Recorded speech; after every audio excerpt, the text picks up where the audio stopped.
इन्होंने बोला ही नहीं, मैं पूछ तो रही थी तब से।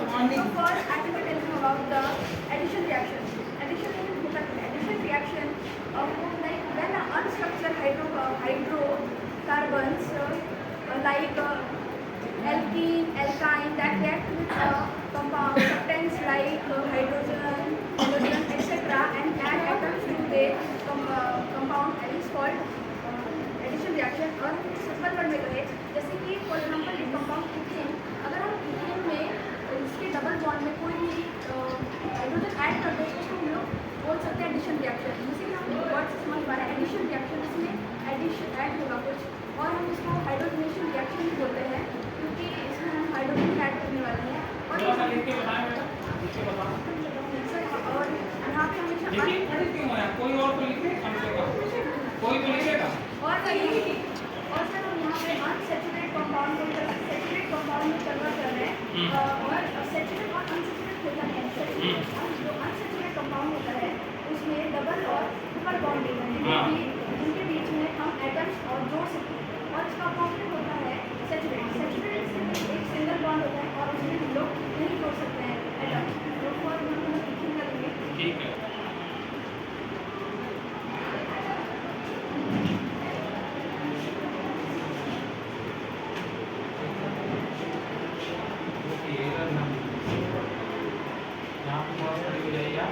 पहले आप लोग ये ध्यान दें, ये आपका टॉपिक चल रहा है एडिशन रिएक्शन। ये बता रहे हैं एडिशन रिएक्शन। एडिशन में डबल डी होता है, अगर ये बताओ होता है क्या? Yes sir. एडिशन रिएक्शन मतलब समथिंग ऐड, कुछ ऐड करना, किसी चीज में ऐड करेंगे। मान लीजिए कोई मैं कंपाउंड ले रहा हूँ ए, उसमें ऐड किसको करते हैं? हाइड्रोजन नहीं, हाइड्रोजन गैस को ऐड करते हैं। तो हाइड्रोजन गैस को ऐड करना, जब हम हाइड्रोजन गैस को ऐड करेंगे तो यहाँ एक कंपाउंड बनेगा बी। कोई डिफरेंट बनेगा डेफिनेटली, दैट्स व्हाई मैंने नाम रख दिया बी। इसीलिए इस रिएक्शन को हम लोग कह रहे हैं कि एडिशन रिएक्शन। आपको नाम से समझ में आया? क्वेश्चन आएगा why this reaction is called addition reaction, then you will say hydrogen gas will add. Addition reaction का एग्जांपल है कि A प्लस बी कंबाइन करके C बना देता है। This is also a combination reaction kind of. ठीक है। अब यहाँ पे है क्या, हम लोग पढ़ रहे हैं कार्बन का कंपाउंड जिसमें A आपका अनसैचुरेटेड कंपाउंड है। अनसैचुरेटेड कंपाउंड क्यों बोल रहे हैं? क्योंकि इसमें डबल और ट्रिपल बॉन्ड है। समझ रहे हैं? अगर किसी कंपाउंड में एक भी डबल या ट्रिपल बॉन्ड होगा तो वो अनसैचुरेटेड कंपाउंड बोला जाएगा। अगर किसी कंपाउंड में एक भी डबल या ट्रिपल बॉन्ड है, then I can add hydrogen gas in it. तो हम उसमें हाइड्रोजन गैस का एडिशन कर सकते हैं। तो जब हम इसमें ऐड करेंगे तो ये हाइड्रोजन गैस को एक डबल या ट्रिपल बॉन्ड खा जाएगा। मतलब उस कंपाउंड में अब वो एक डबल या ट्रिपल बॉन्ड नहीं रहेगा। क्योंकि अनसैचुरेटेड कंपाउंड वो कंपाउंड है जिसमें डबल या ट्रिपल बॉन्ड है। दूसरा, अगर उसमें डबल या ट्रिपल बॉन्ड है तो वो हाइड्रोजन मॉलिक्यूल खा जाएगा। अगर वो हाइड्रोजन मॉलिक्यूल खाता है तो उसी को हम एडिशन रिएक्शन बोलते हैं।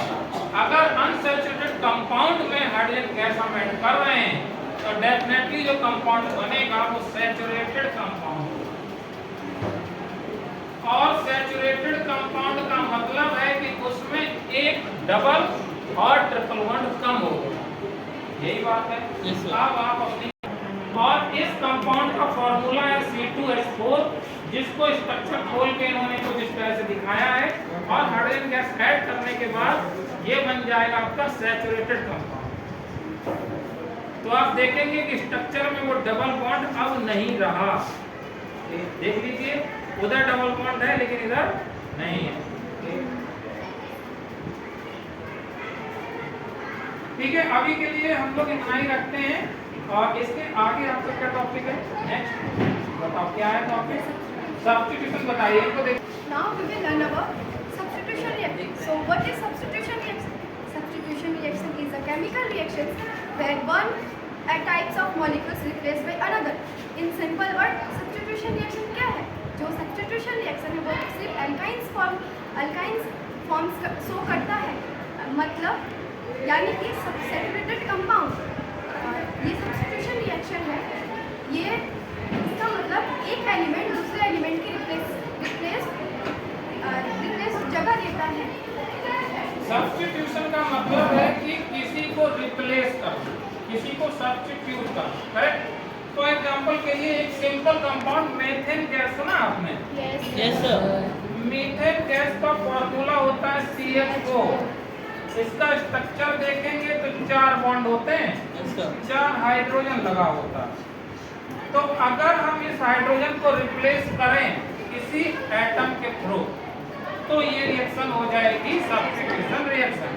सपोज करो मैं यहाँ पे Cl एटम के थ्रू करना चाह रहा हूँ तो Cl एटम काय में आएगा? क्लोरीन गैस में आएगा। तो क्लोरीन गैस से हम इसको सब्स्टिट्यूट कर सकते हैं।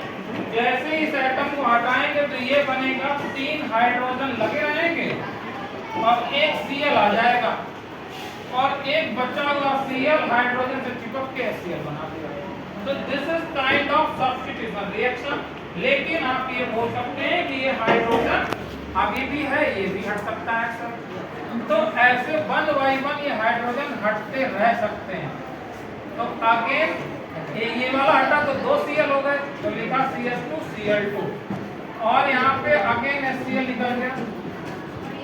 ये वाला अगेन 2 हाइड्रोजन फिर हट सकते हैं।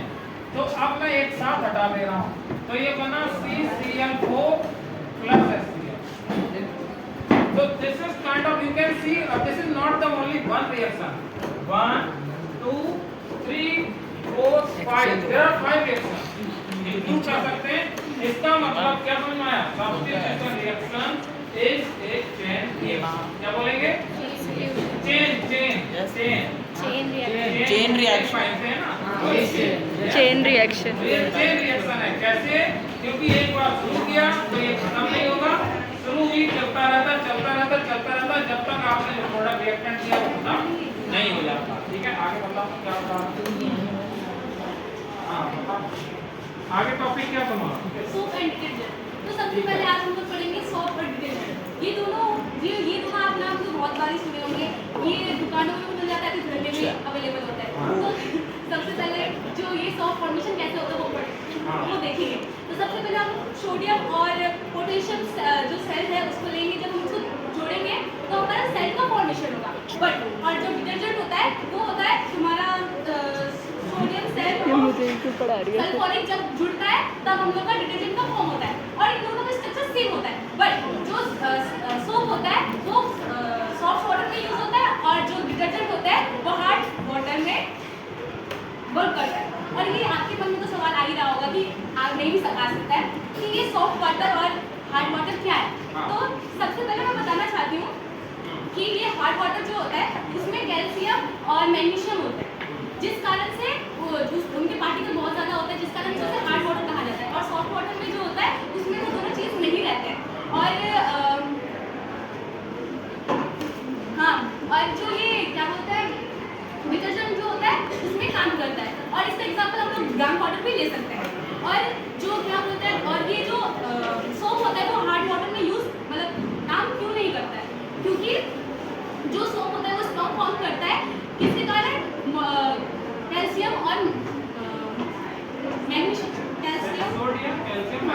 कहाँ के कारण वो स्ट्रॉन्ग फॉर्म करता है, जिस कारण से जो हमारा जो क्लीन वाला जो काम होता है वो सोप में नहीं हो पाता और डिटर्जेंट में हो पाता है। और जो सोप होता है वो नेचर के बहुत ज़्यादा काम आता है। और जो डिटर्जेंट होता है वो नेचर के लिए फ्रेंडली नहीं होता है।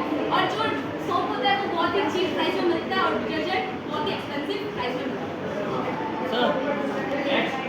सर फिर फोम कैसे बनता है? इधर ध्यान दें बॉयज एंड गर्ल्स।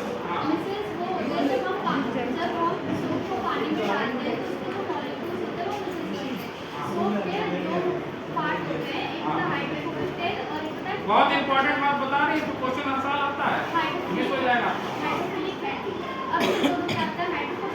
बना रही है। पानी से बाहर वाले हिस्से होते हैं। हम ये भी बोल सकते हैं कि जो ऑयल या डर्ट को अट्रैक्ट करके चिपक जाता है। और हाइड्रोफिलिक हेड वो होते हैं जो हाइड्रोफिलिक में चिपकता है। हाइड्रोफिलिक वाटर को अट्रैक्ट करता है, हाइड्रोफोबिक में वाटर से डर लगता है, ऐसा बोल सकते हैं। हाइड्रोफोबिया थोड़ी देर नाम की में। बीमारी भी है।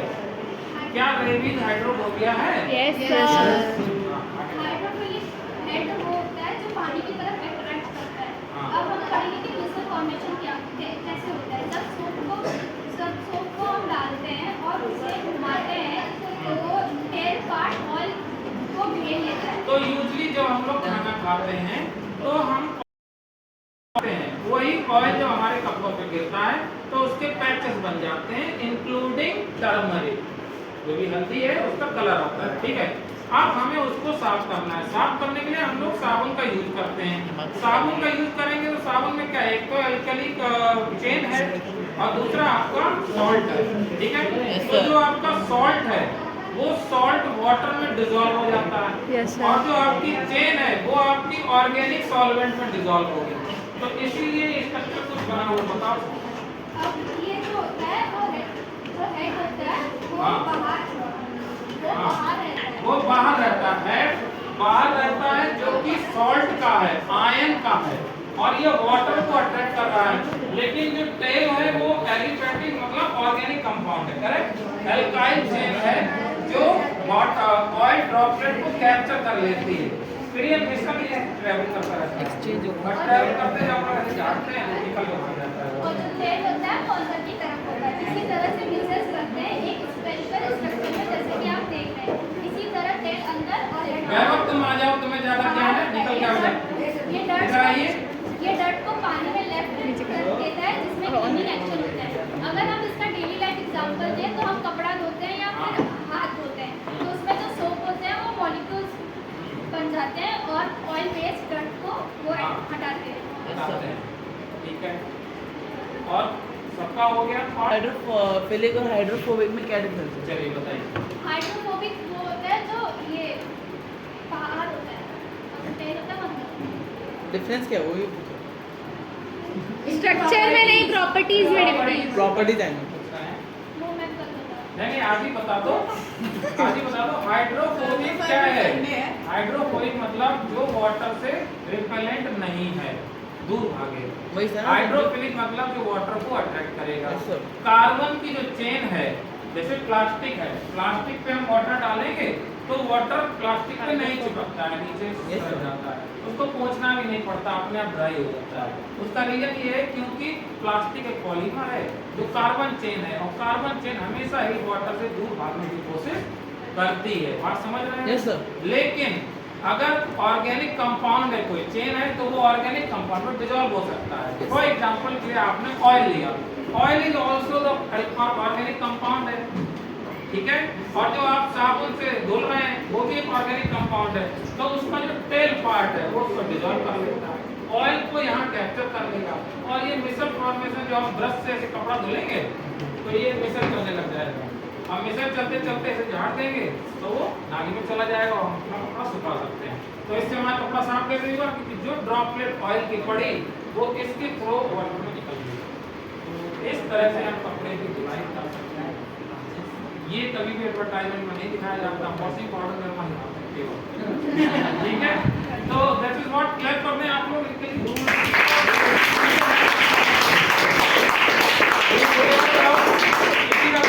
Yes sir. ऐसा कंपलसरी है कि क्या हम मतलब सॉफ्ट वाटर में सोप यूज करेंगे और हार्ड वाटर में डिटर्जेंट यूज करेंगे? नहीं, तुम जो क्वेश्चन पूछ रही हो गलत क्वेश्चन पूछ रही हो। बाय द वे जो सोप होता है वो सॉफ्ट वाटर में यूज होता है, क्योंकि जो मैंने जैसे बोला था कि जो कैल्शियम और मैग्नीशियम प्रेजेंट होता है हार्ट में, जिस तरह से स्कब फॉर्म होता है, और जिस कारण से जो हमारा जो ब्लीडिंग वाला जो एक्शन होता है वो हो ही नहीं पाता, जिस कारण से सोप जो होता है उसमें सॉफ्ट वाटर ही चाहिए तो होता है। हमारे घर में तो एक ही टाइप का पानी आता हाँ, है। वो नल का पानी, ग्राउंड पानी तो नहीं होता ना, वो ग्राउंड वाटर ही है वो। ग्राउंड तुम्हारे पास नल पानी का आता है ना, बोरिंग से आता है पानी ना।